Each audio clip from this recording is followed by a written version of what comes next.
Hello! What's up kapada? For today's video, tara samahan niyo akong kumuha ng santol sa bahay ng pinsan ko. Ngayong araw nga, kagagaling namin ng pinsan ko sa school namin at ito na nga dumiretso kami sa kanilang bahay. Ang sabi kasi ng pinsan ko ay may bunga na yung kanilang santol. Bangkok pa naman yun. Pag kasi sinabi nating bangkok na santol, ito yung matamis. Kaso nga itong mga santol na ito ay mahirap ngang kunin dahil mataas. Pero ang sabi ko nga sa pinsan ko ay kahit na mataas yan ay gagawan ko ng paraan. Pero kitang-kita naman sa video na hindi ako yung gumawa ng paraan kasi nga dumating dyan si tito ko. Hi, salamat tito, tumating ka. Huy, kapada, masyado kang na-spoiled. Sinabi ko nga kay tito na i-vlog namin yung santol. Huy, grabe kapada, hindi ko inaasahan na kukuhanan ako ni tito ko. Aba, grabe talaga yung effort ng tito ko dito kasi inakyat pa nga niya. Thank you, tito. At eto ang kapada ninyo ay sobrang na namang natutuwa.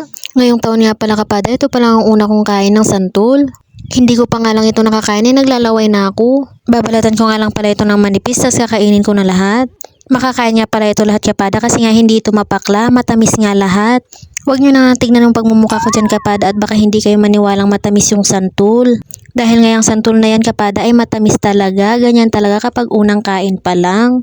Hayaan nyo na nga lang ako sa mga naging ekspresyon ng pagmumukha ko dahil ganyan talaga yan. At dito na nga nagtatapos ang video natin dahil alam kong naglalaway ka na rin. Huwag kalimutang mag-follow, like, and share. Yun lang. Bye-bye.